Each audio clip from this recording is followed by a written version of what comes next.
Hello, and welcome to the Lucy Liu Show, the fueling station for your mind, business, and life. And now, here's your host, Lucy Liu. Hello, beautiful souls. Welcome back to another episode. Another beautiful day to have a beautiful day. Today on the show, I have another Amazon #1 best-selling author, Get Known, Get Paid mentor, Nancy Juetten, who transforms speakers, experts, and authors into sought-after podcast guests who speak their way to six figures and beyond. And that's exactly what we're going to talk about today. How to shift into the right mindset to get known and get paid. So without further ado, here's Nancy. Thank you so much for being on the show, Nancy. It's my pleasure to be here. Thanks for having me. Let's go back a little bit in time and go back to 2008 when the Great Recession hit. What action did you take to rise up? Oh my gosh, the Great Recession. I was running a public relations agency for a big name client who paid me thousands of dollars a month to make sure they were seen, heard, and celebrated in the media that mattered to their message. And when the Great Recession happened, it seemed like the whole thing fell apart in a weekend.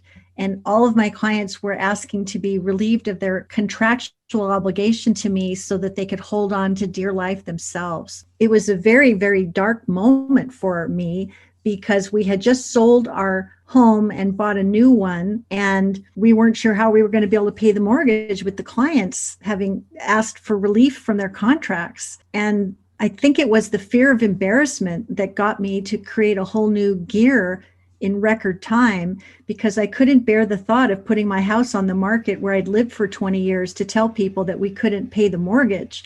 So on a dare from a friend, she said, "You're so good at writing bios for people. Why don't you write a book about it and bring it to market and see if it could help change things for you?" And so I wrote this book, Bye Bye Boring Bio, and in a wing and a prayer, it actually helped me bring home the bacon at the precise time that I needed to bring it home. And I built a whole empire based on that expertise. I'm so grateful in a way for that Great Recession, because had I not been challenged to come up with a new way to serve, I might not have come up with a new way to serve and found the courage to make the leap.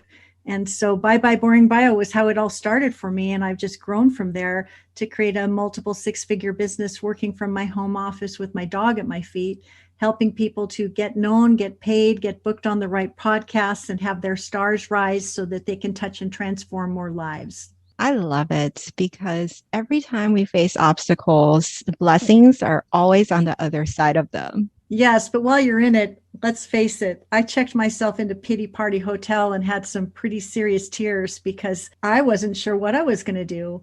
And yeah, I guess if once you check out a Pity Party Hotel, you can see a new possibility. And as long as you take action on it and believe in it and have confidence that you're doing something well and right, you can accomplish anything. So how did that experience help you when COVID-19 hit? Was that another period of window which helped you rise again?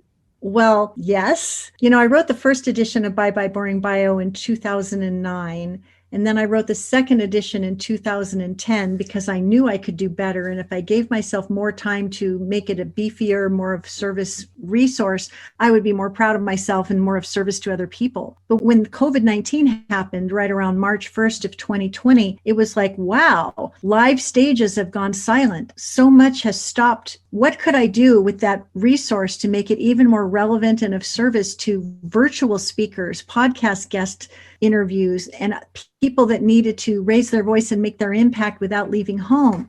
So last summer, I took a look at Bye Bye Boring Bio's second edition and looked at it through fresh eyes and said, is this really the best I can do? Is this what can serve people now more than ever before? And is it time to refresh and redo?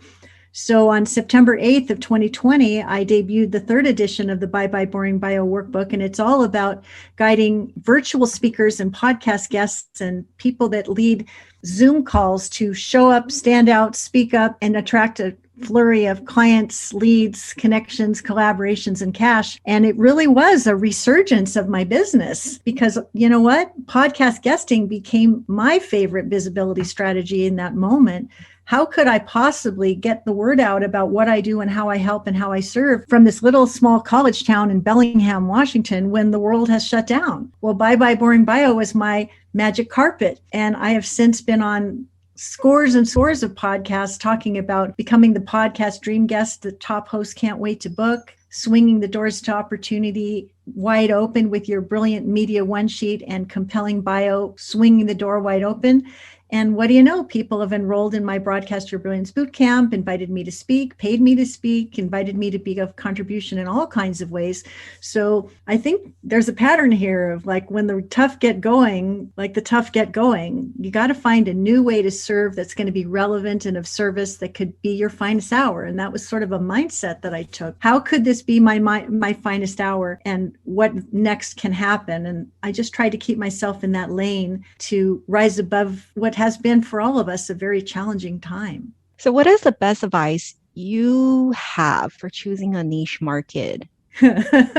This is so simple. You know, sometimes we try to force ourselves into, I'm going to work with women 45 and older who have muffin top that they want to release in 20 minutes. Like we're trying to force ourselves into a certain niche market, and maybe it feels right or maybe it doesn't. But when you're in those force fit situations, my best advice is stop trying to make not your people your people. It's so powerful. And we've all had it. You know, sometimes we all have this flagship offer, this number one way we like to serve people. And does it ever happen in your world where someone will like knock on the door and dance around the edge and say, well, I know that's your mainline thing, but can you do this for me? Or can you do that for me? Or that's not exactly what I need. And you get into this having to splinter yourself into a whole bunch of different things that aren't your favorite thing. So my favorite advice about niching is stop trying to make not your people your people.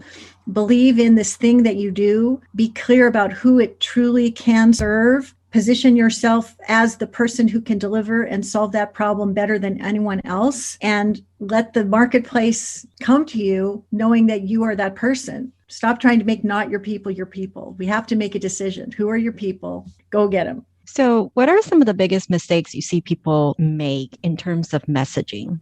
Well, when it comes to podcast guesting, for example, sometimes people share a bio that is all about everything they've ever done in their life instead of the conversation they most want to be a part of and what is special and different about what they have to say about it and why it needs to be talked about right now. Podcast hosts, and you are one of them, you want to be interested in talking to guests that have interesting things to say that can serve your audience. But it's not necessarily important to most hosts that I've talked to, how many years in the trenches you've been doing it and how many degrees and certifications you've earned. What's really important is how many lives you've touched and transformed with your particular method and what makes you special, different, distinct, and preferred, and someone who can have a conversation that's worth sustaining and continuing. And I think that's one of the biggest mistakes is leading with all your credentials instead of what it is that you're here to talk about and why the audience can win.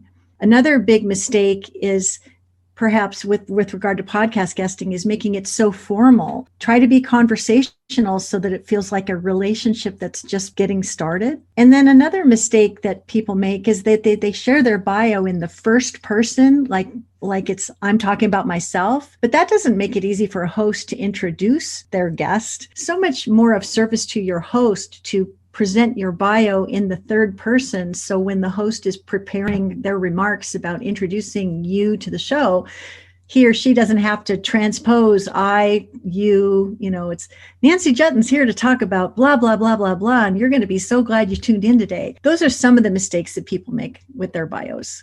I love it. I loved your bio, by the way. It stood out among a sea of one sheet. That makes me so happy. Thank you so much. It's 100% true. It really matters. It's really important.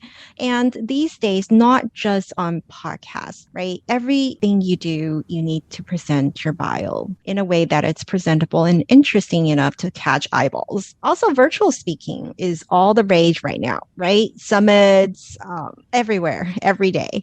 So what are some ways that are working well today for speakers, experts, authors, whoever wants to raise their voices, make impact, and make money, of course? What are some of the best things to do?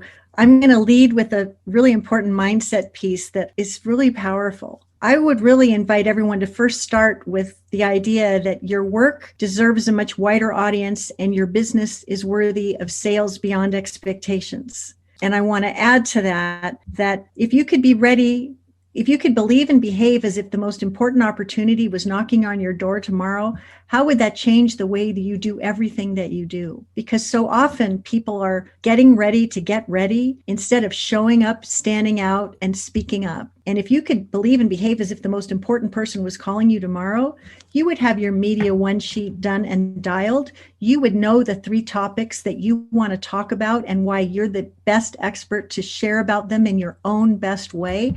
You would be so enthusiastic about sharing your message and waving the flag for the mission that you're fighting for, that people would fall in love with you and you would leapfrog over other people far more experienced and perhaps with even better credentials simply because you were ready for that opportunity before it knocked. I can't say enough about how big of a deal this can be for opening big doors. And I'll give you a specific example. Let's say there's going to be this telesummit and there's going to be all these big name speakers that are going to be presenting something relevant to the theme of this conference. Well, somebody is coordinating all of those speakers to make sure that they have a headshot, that they have a brilliant bio that will make it intoxicating for the listener to prioritize their session. That host is going to want to make sure that there is a call to action proven and tested that reliably converts so that when there is a call to action to take, it can be fruitful for everyone. So to the extent that you can have all of that done and dialed before the phone rings, you can be the host's favorite guest, because what would happen if someone says, well, I'm going to need your 50-word bio in the third person. I'm going to need your call to action. That's the action you want the listeners to take as a result of listening to you today. I'm going to need a current headshot that's professional, that puts you in your best possible light. And I want to know what the title of your talk is going to be and what your 3 talking points are going to be, so that I can market this properly and have everybody be a winner. These are the typical things that event organizers are going to be asking for. If you're in a position to say, great, Lucy, I've got all that stuff for you right now, and by the time the phone hits the cradle, you'll have everything you need with a red bow besides. What else can I do to be your favorite guest? That host is going to say, wow, I wish everyone else was like you, because they're having to chase cats, getting people to submit their information on time instead of focusing on the big event that's to come. So be prepared, believe and behave as if this opportunity is coming your way tomorrow, and then show up in service to that audience and pour it on like it really counts, because it really does. Oh, I love it. Thank you so much for all that wisdom. And to keep your mindset up where you need it, is there a favorite quote that you go by? Well, I've already shared it. I say to myself every single day, my work deserves a much wider audience and my business is worthy of sales beyond expectations. And I do believe and behave as if the most important person is calling me tomorrow. And that's why I get booked on podcasts left and right, and why I get invitations for spin-off engagements left and right, and why my voice gets raised and my profile gets elevated every single day, because I walk this talk. I believe it to be true, and I raise my standard to rise up to meet it every single day. And if the people who are listening today could take that mindset on, it immediately slays things like, oh, I'm not worthy. I don't think I've got the right personality to make it shine, or I'm overwhelmed, or I'm whatever it is that they're saying, like kick all that stuff to the curb and believe and behave as if it's really happening. And it will make a huge difference for you. So how can we get started right now? If you want to be podcast guesting for Good and Profit, you want to get ready for the show before you go, I'd love for you to download the Media One Sheet gift template that I've prepared that makes it fast and easy for you to be ready starting today. And all you need to do is visit getknowngetpaid.com/MOS, which stands for Media One Sheet. And you can download this instant tool today. You'll have my Media One sheet to use as a model, and you can simply upload your photo, upload your short, compelling, host-friendly bio, your social media links, your hot topics, and you will be good to go to the show starting right now, just because we got the opportunity to share on this awesome podcast today. Thank you so much, Nancy. My pleasure. Thanks for having me. To all the beautiful souls listening, thank you for joining me on this episode of The Lucy Liu Show. When I'm not podcasting, I am coaching high-achieving women in life transitions, getting unstuck, kissing overwhelm goodbye, and living a more joyful and fulfilled life through strategic goal setting and mindset transformation. It would mean the world to me if you subscribe, rate, or share this with a friend. And don't forget to join me for the next episode. Remember, there is always a way, and more blessings are coming your way. For free resources and show notes, head over to lucylucoaching.com.